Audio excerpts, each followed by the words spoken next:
Тип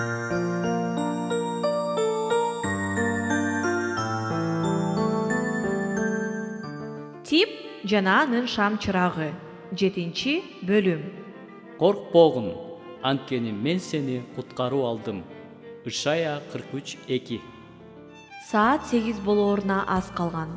Окуучулар мектепке кирүү үчүн коңгуроону күтүп эшиктин алдына чогулуп калышкан эле.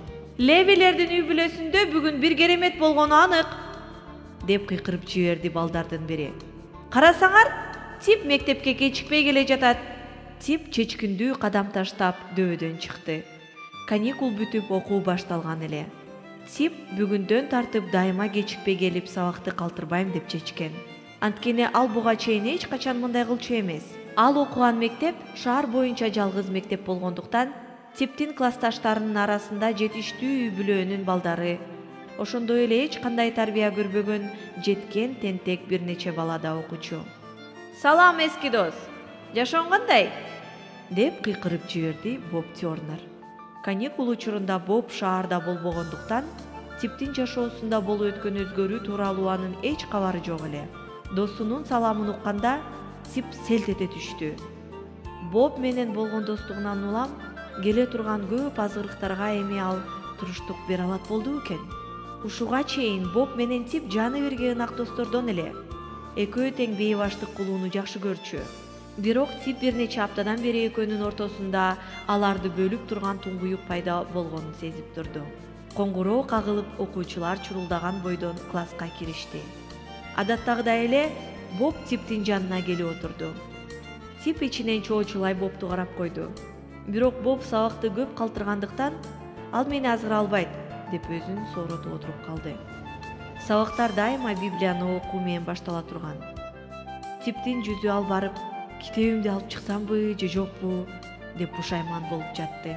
Мурда анын китеби жок болчу. Азыр болсо ал библиялуу болуп калган. Анын Библиясын көргөн балдар эмне дешет болду экен? Алар бир нерсе дешсе ал эмне деп жооп берет?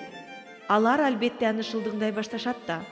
Анын мурунку досу Боб бөтөнчө шылдыңдар. Ал эртеңкиге чейин көрсөтпөй кое турсамбы деп ойлоп кетти. Бирок эмне үчүн ал биринчи күндөн тартып эле өзүнүн китебин катышы керек экен? Тип Леви качандан бери суу жүрөк болуп калган? Жок, мындай болушу мүмкүн эмес. Тип дароо Библиясын чөнтөгүнөн алып чыгып, калтырап барактай баштады. Боб муну кулагы чалып, Тип тарапты жай карады да, анын колундагы эмне китеп экенин тааный койду. Ал ышкырыш үчүн оозун эптештирип, анан Типти таң кала карап калды. Типтин колунан китебин жулуп алып, пастор жазып койгон атты окуду. «Ийде, ушундай дечи?» деп шыбырады ал. «Сен ыйык болуп калган окшойсуң, Тип эч нерсе деп жооп берген жок. Болгону жүзү оого бетер кызарып, Библиясын кайра тартып алды. Ал өзүнүн сырын ачканга убакыт жеткенин түшүндү. Анткени анын Ыйса Машаякты ээрчүүнү чечкенин эч ким биле элек. Китептин тиешелүү бетин ачып, чечкиндүүлүк менен 40 баланын үнүнө кошулушу керек эле. Ал толтура бала отурса дагы өзүнүн үнү бөлүнүп калчудай болуп биринчи сөздү окуурдан мурун көпкө чейин үнүн жасап жөтөлүп жатты. Акыры анын оозунан төмөнкү сөздөр чыкты.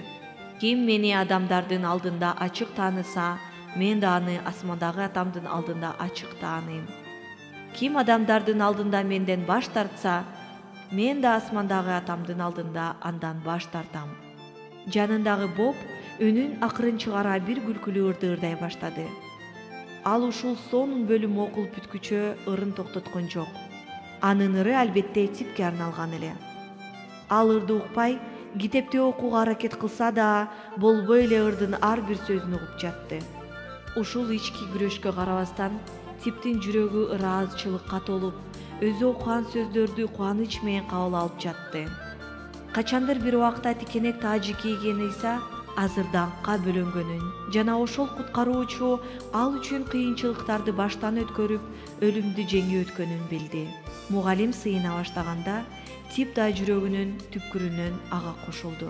Боб аны бутка тепкилеп, кытыгылап, чачынан тартканына карабастан, ал бир да жолу башын көтөргөн жок.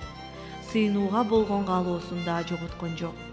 Азгырыктарга, сыноолорго жык толгон ушул күн Типтин эсинен өмүр бою кеткен жок. Боб адатынча ыңгайы келе калган жерден эле аны шылдыңдап жатты. Мурун анын тентектигин тең бөлүшкөн досунан кол жууганына ичи ачышкан Боб ар нерсе ойлоп таап, андан өч алып жатты. Анын ойлоп тапкан нерселеринин баары байкуш Типтин ачуусуна тийиш үчүн эң жакшы ойлонуштурулган эле. Мисалы, толтура сандарды кошуп бүтүп, кылдааттык менен көчүрүп бүткөндөн кийин Бобтун суулуу сөймөйү анын досканы чийгилеп, көз ачып жумканча эле Типтин эмгегинин баарын таш талканын чыгарды. Бирок баары ушуну менен эле бүтүп калган жок. Тип өзүнүн терең тамыр алып калган эски адаттарынан бошонуу үчүн аябагандай зор күрөшкө туш болду. Анын сабак учурунда кошунасы менен шыбырашып, алма жеп, же классташтарынын артына ар кандай сүрөттөрдү тартып чаптай коймой адаты бар эле. Эми тынч отуруп, жакшы окуш үчүн ага көп күч талап кылынды. Көрсө, окуу абдан кыйын турбайбы? Ал муну эми гана түшүнүп жатты. Туура жазуу эле ага канча түйшүк алып келди дейсиң. Толтура сөздөр бар жана алардын ар бири ар башкача жазылат. Анан мунун баарын жаттап алуу да оңой жумуш эмес экен. Айрыкча ушул Боб деген эме жаныңа отуруп алып, ачууңа тийип, алынын жетишинче алаксытып жатканда. Акыры Типтин чыдамы дагы түгөндү. Боб анын эски сөздүгүн жерге 3-чү жолу түшүрүп жиберди. Ал Бобко бурулуп: "Эй, азыр дагы бир жолу менин китебимди жерге ыргыта турган болсоң, мен сен сумкаңды терезеден ыргытып жиберем, уктуңбу?" деди. "Эдуард Леви, сабактай сүйлөшүп отурганың үчүн мен сени журналга жазууга аргасызмын. Сен жаңы чейректи дагы эле баягы жаман адаттарың менен баштаган жатасыңбы? Кайра эле сен класс боюнча биринчи болуп эскертүү алып жатасың." Типтин жаны кашайып кетти. Бул адилетсиздик да. Ал деген өзгөргүсү келет. Ооба, бирок анын каалоосун Кудай эле билчү. Ал канча аракет кылбасын, мунусун эч нерсе менен далилдей элек болчу. Ушунун баарын ойлоп, көзүнө жаш айлана жаагын таянып, кайгырып отуруп калды.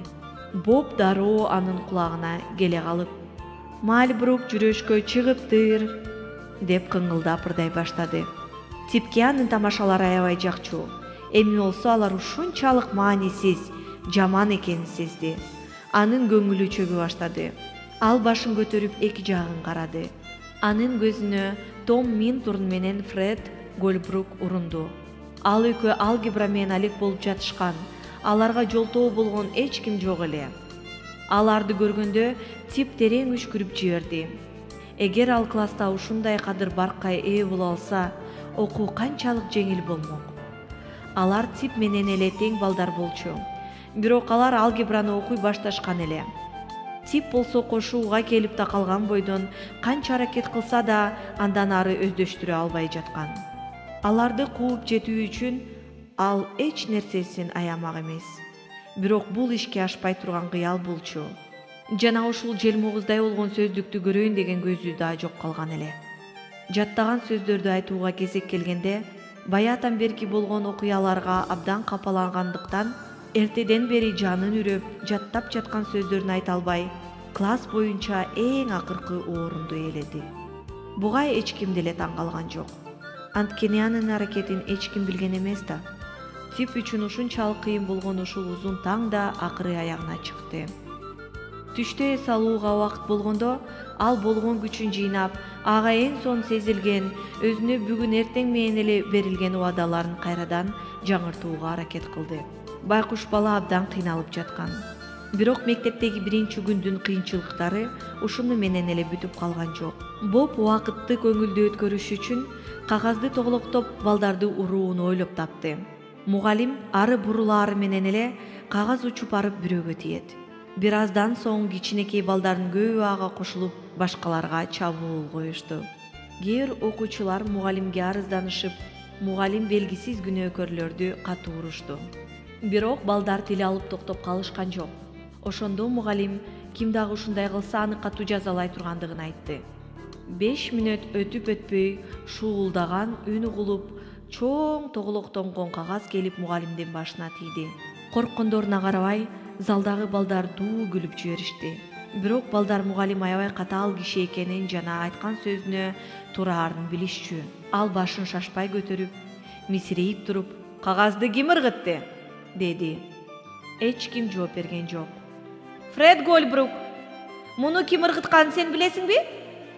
Ооба, билем. Ким ыргытты? Тип Леви.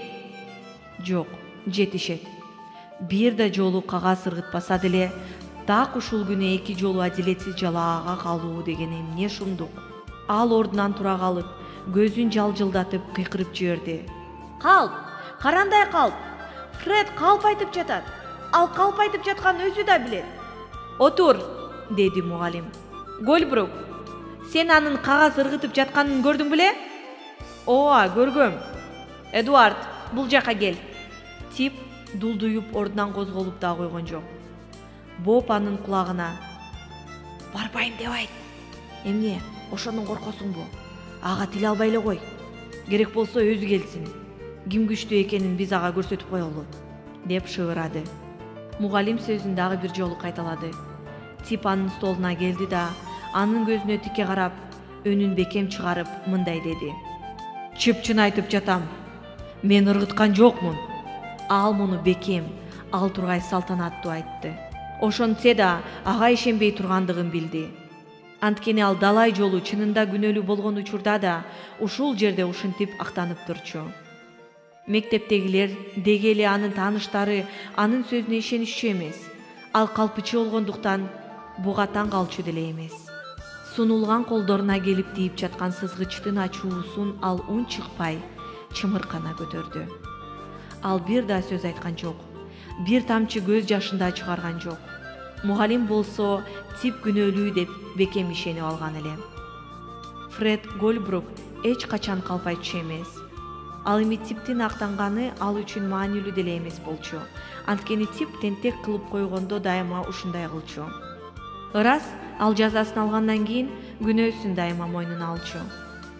Бирок бул жолу Тип көгөрүп күнөөсүн мойнуна албай жатты. Колу кызарып, шишип кеткенине карабай, сызгычтын ачуусунан дагы адилетсиздикке нааразы болуп ордуна барды. Ал мектептен жүрөгү толуу ыза менен чыкты. Ошол учурда ага жолдошторунун баарын жек көрүп тургандай сезилди. Фред Гольбрукту болсо чын эле жек көрүп жаткан. Мугалим анын түнөргөн кабагын көрүп, жанында турган жардамчысына: бул бала кыязы өзүндө калган эң акыркы жакшы сапат болгон шайырлыгынан кол жууп бара жатат окшойт. Карап кой кабагын, деди. Тип мугалимдин сөздөрүн укту жана бул сөздөрдүн чындыгын сезди. Буга чейин жазанын сүйгөн тамагында эле, ал жазаны оңой эле көтөрчү. Бирок бүгүн өмүрүндө биринчи жолу адилетсиз жазаланды. Жана болгондо да жакшы бала болоюн деп аракет кылган күнү ушундай болду. Айырма мына ушунда болчу. Сен эмне унчуккан жоксуң? Сен туура эмес кылдың, деди Боб шылдыңдап. А сен эмне кагазды мен ыргыткам деп айткан жоксуң? Сенин ордуңа мени сабап жатканын унчукпай карап коюп турдуң го? Койчу сен, коркок десе, деди Тип муштумун түйө. Болдучу. Эмне кагазды сен ыргыткан жок белең? Мен деген ошондо Фредди уруп жаткам. Ошондуктан ким ыргытканын көрбөй калдым. Жок, мен ыргыткан эмесмин. Эгер сен дагы ыргыта турган болсоң, менден токмок жейсиң. Тип тескери бурулду да чуркап кетти. Ал жанын коёрго жай таппай турган. Деди ал чарчап баарынан жадап. Аракетиңдин баары бекер. Баары бир сени жаман бала деп ойлой беришет. Эгерде Ыйса сени чын эле сүйсө, ал сага бүгүн жардам бермек жана чындык жеңмек. Сен эч качан бүгүнкүдөй аракет кылбаганыңды ал билиш керек эле да. Ошого карабай, бүгүнкү күн сенин жашооңдогу эң жаман күн болуп калды. Сен ага сыйынбадың беле? Ал болсо сага жардам берген жок. Эмне үчүн? Тип жакшы көргөн дөңгөчүнүн үстүнө отуруп алды. Жүрөгүндөгү ойлорун уга турган. Анын калпычы эмес экендигине ишене турган бирөөсү болсо кандай жакшы болмок. Бирок барган сайын бул үн акырындап, чечкиндүүрө күн аны басып кетти. Кайраттуу бол, Тип. Бул деген болгону сыноода. Ыйса сени таштап кеткендей сезилген күндө да ал дайыма сенин досуң экенин, мындан кийин дагы боло турганын эч качан унутпа. Адамдар сага мурдагыдай мамиле кылса эмне экен? Кудай сени билет да, аны ээрчи. Ошондо алар да сени өзгөргөнүңдү көрүшөт. Тип бүгүн Библиясын окуй электигин эстей калды. Ал чөнтөгүнөн китебин алып чыгып, барактай баштады. Кайсыдан баштасам? Ал ар кайсы абзацка көз жүгүртүп жатты. Бирок анын көңүлү бир да сөзгө бурулган жок. Акыры ал мындай сөздөрдү окуду. Коркпогун, анткени мен сени куткарып алдым. Мен сени өз атың менен чакырдым. Сен меникисиң. Өкүнүч, ыраазычылыктан Типтин көзүнө жаш айлана түштү. Ушул сонун сөздөр анын кыйналган жүрөгүнө кандай сонун жардам берди дейсиң? Чын эле Машаяк, улуу куткаруучу Тип Левини меникисиң деп анын атынан атап жатабы? Бул ага жетиштүү эле. Тип эми кандай болбосун Кудайга тиешелүү болууну чечти. Тип айланага көз чаптырып, эч ким жок экенин көрдү. Чоң бактын бутактары аны жолдон далдаалап турган. Ал тизелей калып, Кудайга ыраазычылыгын билдирип, сыйынып кирди.